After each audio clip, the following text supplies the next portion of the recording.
resupplies. Yeah, 5. Let me tell you a story. As we know, box late. Box so late that they won't even tell me where it is. This happens to be the most significant box of them all, being the one that'll get me through the 100-mile wilderness, which I'm currently in. And I figure that the post office has completely lost the box. It'll probably show up at Shaw's in like a week from now. So I go, I buy myself a resupply, I bite the bullet, and what do you know? As soon as I get back, I get a text. It's like, hey, your box arrived. You can come get it now. It was perhaps the Postal Service's finest gag for our final meeting in the great state of Maine, to give me no forewarning that a box was on its way, no updates on its location for the better part of a week, no estimated arrival date, and to reveal it to me only after like a $50 resupply. I'll admit it, you got me. So the box comes in.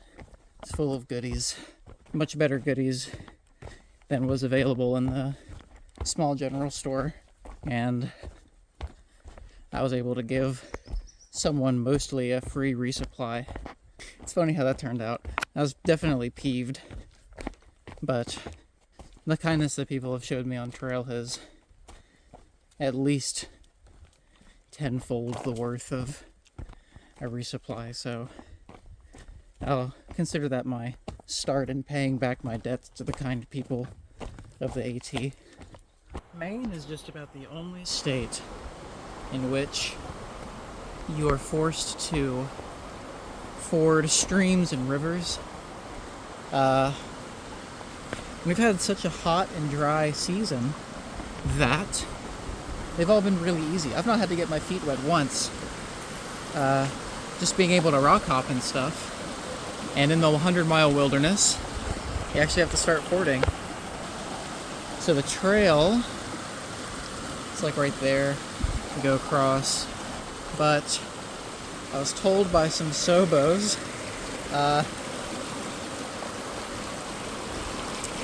that there is a challenge.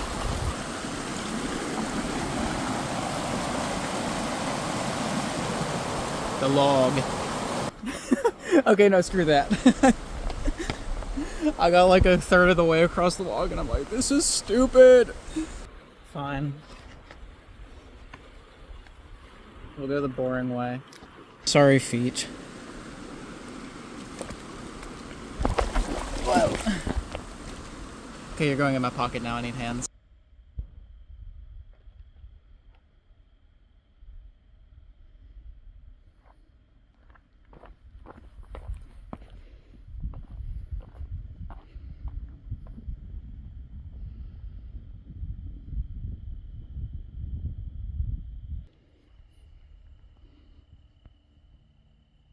This fire tower's missing something, but it almost makes me feel like a pirate climbing up to the crow's nest. I think I found the rest of the fire tower.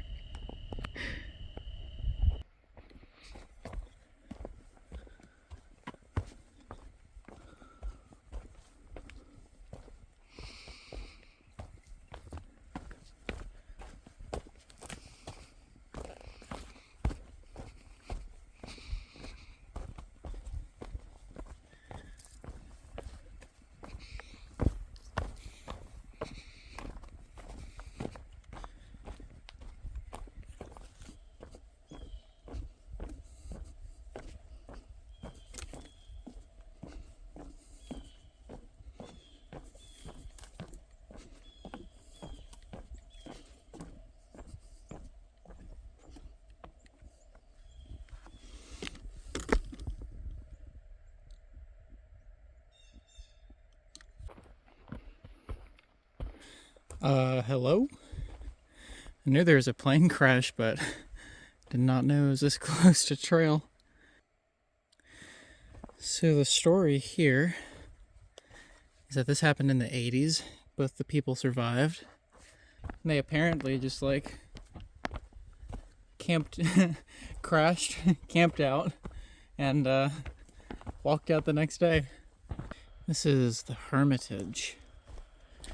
And this area was preserved originally by the British as an area to grow trees that would be used to make ship masts.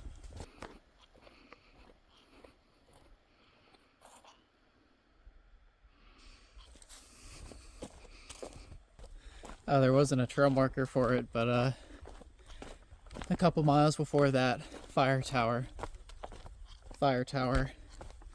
was 2100. So 2100.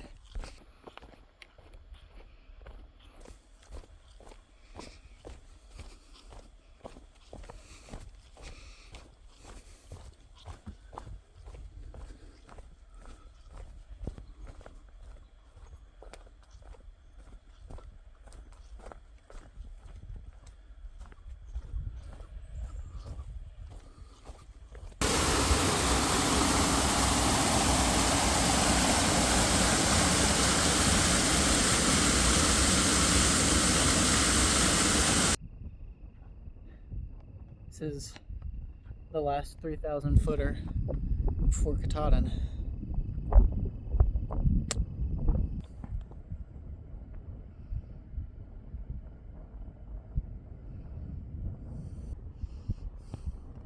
It'll never cease to amaze me to look back at what you've done for the day. During this last stretch of wilderness, the trails had a way of flashing before my eyes. Maybe the color of some dust will remind me of all of the sawdust because of the hurricane damage during Helene. Or maybe steep climb without rocks might remind me of Virginia. And you get to soak in how amazing of an achievement this is. How amazing of an experience this is. And now I get to sit here first. Clear view of Katahdin.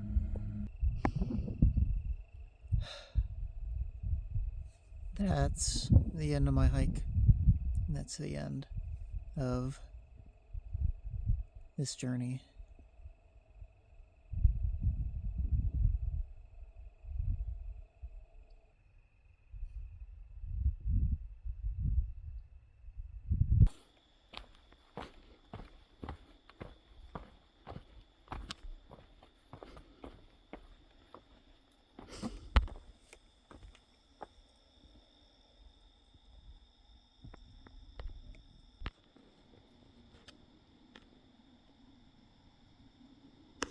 This video, I reckon you're gonna get a lot of views of Katahdin.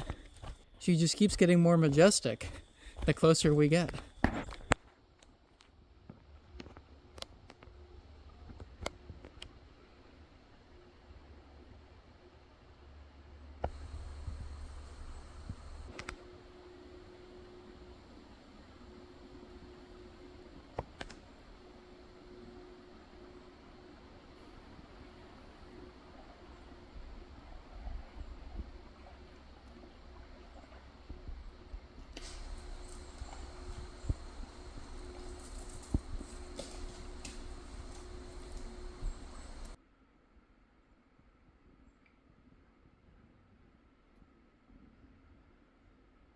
Oh, there's a moose. Another one. Come back. Okay, I didn't get to film that moose. That one was a female, and maybe it was just much bigger than the last one, but oh my god, that was a big animal. Oh, that's so cool.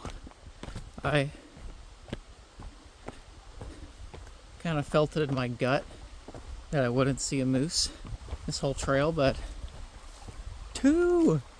That first one looked like a combination of a cow and a pit bull.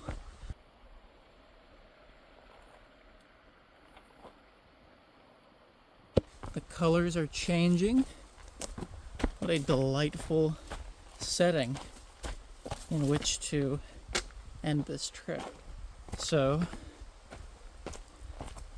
as of starting about an hour ago, I have about 30 miles left in the 100-mile wilderness.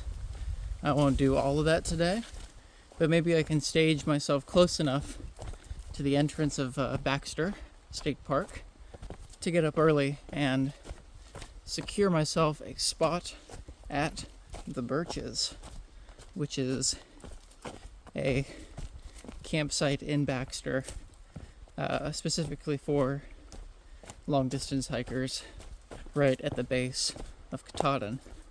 The problem is that it only fits 12, so planning to get the best staging for your summit puts you in competition with not only all the other thru hikers, but with all the other people who started in Monson and just want to summit Katahdin.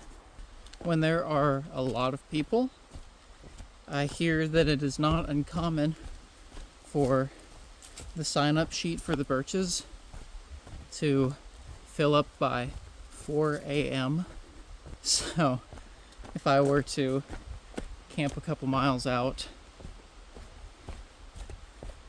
tomorrow morning, I'd be waking up at like 3.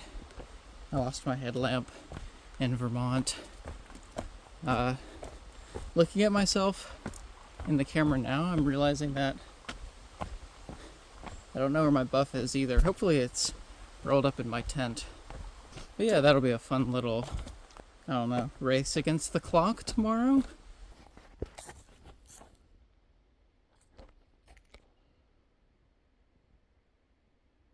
Four days. Because what if I just cranked out a 30-miler today? A-Ball Bridge. I can't believe it. Oh, Mama K!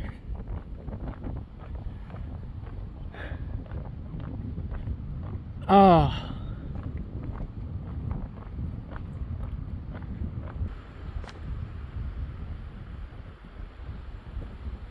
Just such a beautiful evening.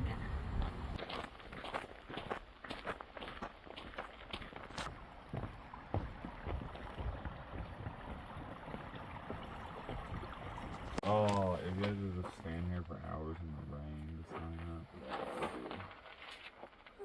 You like to sign up for Birch's Food. Check in with Katahdin Ski Manager before finding First in line.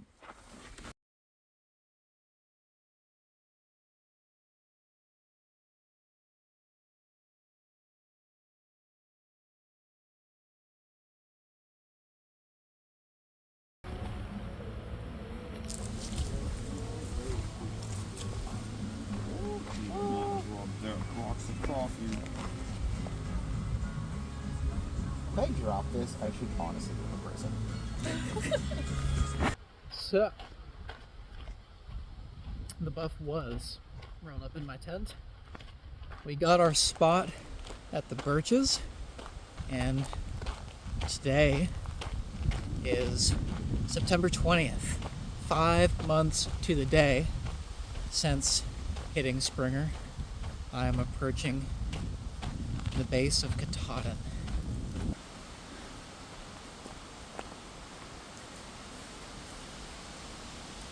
Unreal. Starting my very, very cruisy 10-mile day through Baxter State Park up to the base of Katahdin. We got our spot in the Birches, and something silly. So you can get there as early as you want to wait in the line. Like I had said earlier, there have been times when the line has filled up by like 4 in the morning. So we were all pretty anxious just to get a spot, even though we'd only counted 8 through hikers. But you never know. With our summit date on the line, you can't really be too cautious. So we get there at like 5:30, 5:40. We're all bundled up in our sleeping bags that we brought with us because it was in the 30s. And then the first people to come along that aren't the 4 of us, they arrive at the kiosk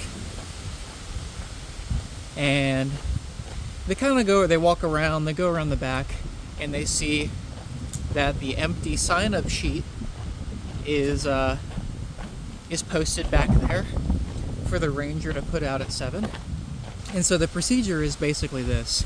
When the ranger puts out the sheet and gives his spiel, you're supposed to take a picture of the sign-up sheet, the timestamp in your phone that has to be after 7 a.m.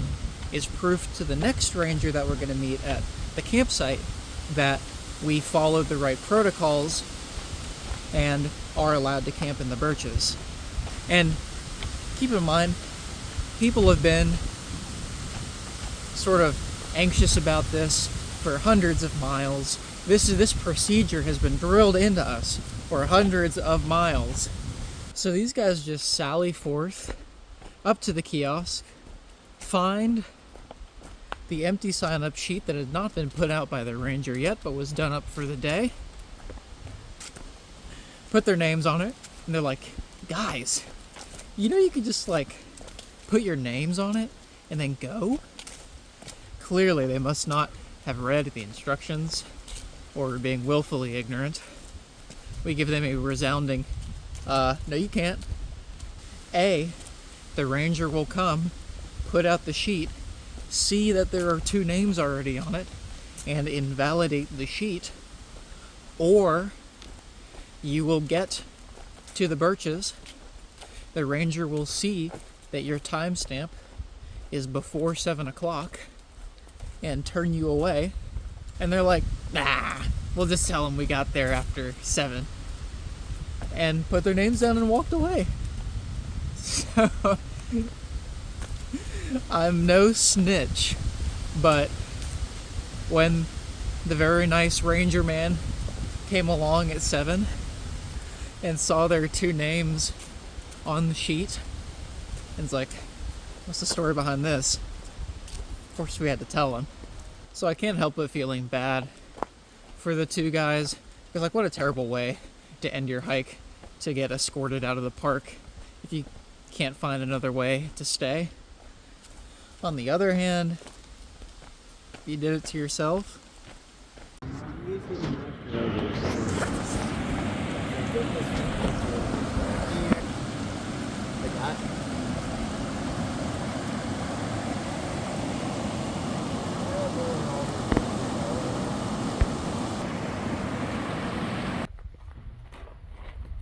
One digit.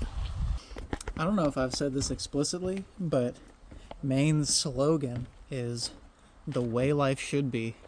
That is one of my favorite things to think on trail, because check this out. Canoeing on the lake right under Mount Katahdin. You cannot tell me that you look at that and your brain does not instantly think the way life should be.